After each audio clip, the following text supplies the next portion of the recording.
Assalamualaikum warahmatullahi wabarakatuh. Perkenalkan, nama saya Rahmawati Sumaya. Ini 19.11.046. Saya dari kelas A. Di sini saya akan menyampaikan tentang edukasi obat kolesterol. Apa sih kolesterol itu? Jadi kolesterol adalah suatu zat lemak yang beredar di dalam darah, yang berwarna kekuningan dan berupa seperti lilin, yang diproduksi oleh hati dan sangat diperlukan oleh tubuh. Kolesterol termasuk golongan lipid yang tidak terhidrolisis dan merupakan sterol utama dalam jaringan tubuh manusia. Mengandung kolesterol ini mempunyai makna penting karena merupakan unsur utama dalam lipoprotein plasma dan membran plasma serta menjadi prekursor sejumlah besar senyawa steroid. Nah, kolesterol ini juga merupakan unsur yang diperlukan oleh tubuh, tapi jumlahnya yang berlebih bisa membahayakan tubuh. Kondisi ini dapat meningkatkan resiko terserang penyakit jantung, stroke, dan juga diabetes. Untuk menurunkan kadar kolesterol tubuh, dapat menggunakan berbagai obat penurun kolesterol, obat alami untuk kolesterol, dan berbagai pengobatan lainnya. Nah, di sini juga ada pencegahan kolesterol. Dalam pencegahan sekunder, ada dua cara pengobatan masalah kolesterol yang dapat dilakukan, yaitu dengan pengobatan secara farmakologis atau dengan pemberian obat penurun kadar kolesterol. Selanjutnya ada non-farmakologis, dengan pengendalian berat badan, aktivitas fisik yang teratur, meninggalkan kebiasaan merokok, atau mengurangi asupan lemak jenuh, serta peningkatan asupan serat. Nah, untuk penggunaan obat, menurunkan kadar kolesterol dalam waktu yang lama memiliki efek samping yang serius seperti radang lambung, iritasi, dan inflamasi pada lambung, kerusakan hati, dan batu empedu dan kerusakan ginjal.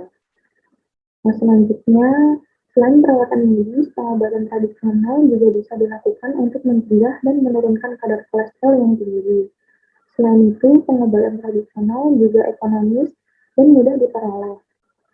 Pengobatan tradisional terbukti secara alamiah, aman, dan bermanfaat, dan dapat dikombinasikan dengan pengobatan konvensional sebagai pelengkap atau komplementer, pelayanan kesehatan konvensional atau terapi pengganti, atau alternatif bila terapi konvensional tidak bisa diberikan.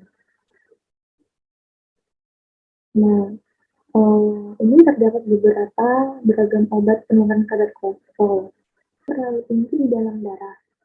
Nah, berikut ini adalah beberapa obat yang bisa digunakan. Yang pertama yaitu statin. Menurut American Heart Association, penggunaan statin merupakan salah satu pilihan pengobatan kolesterol yang paling ampuh. Statin bekerja pada liver atau hati untuk mencegah terbentuknya kolesterol. Dengan begitu, jumlah kolesterol yang bersirkulasi di dalam darah pun ikut berkurang.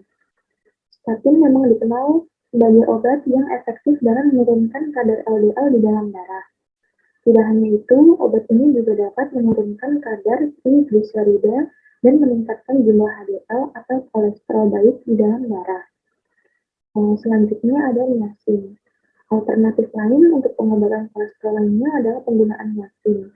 Obat ini adalah vitamin B yang dapat meningkatkan kadar lipoprotein di dalam tubuh. Niacin ini meningkatkan jumlah HDL di dalam tubuh sekaligus menurunkan kadar LDL dan trigliserida. Yang selanjutnya yaitu ada fibrat. Golongan obat ini juga menjadi pilihan lain untuk pengobatan kolesterol. Golongan obat ini ampuh untuk menurunkan kadar trigliserida di dalam darah.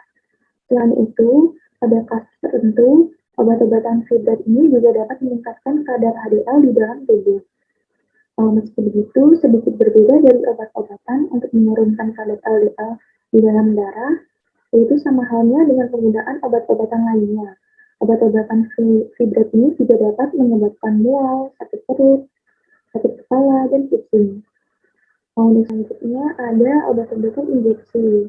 Selain obat minum, ada pula obat-obatan injeksi yang dapat membantu menurunkan zat lemak yang satu ini di dalam darah.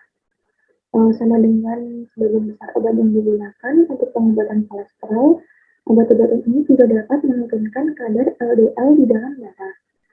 Umumnya obat ini diberikan kepada pasien yang mengalami masalah genetik yang menyebabkan kadar LDL meningkat. Selain itu, obat ini juga digunakan oleh orang yang kondisi kesehatannya tidak segera membaik, meskipun telah mengkonsumsi obat-obatan minum untuk mengatasi kolesterol. Nah, sekian edukasi yang dapat saya sampaikan, semoga membantu dan bermanfaat. Mohon maaf jika ada kesalahan kata.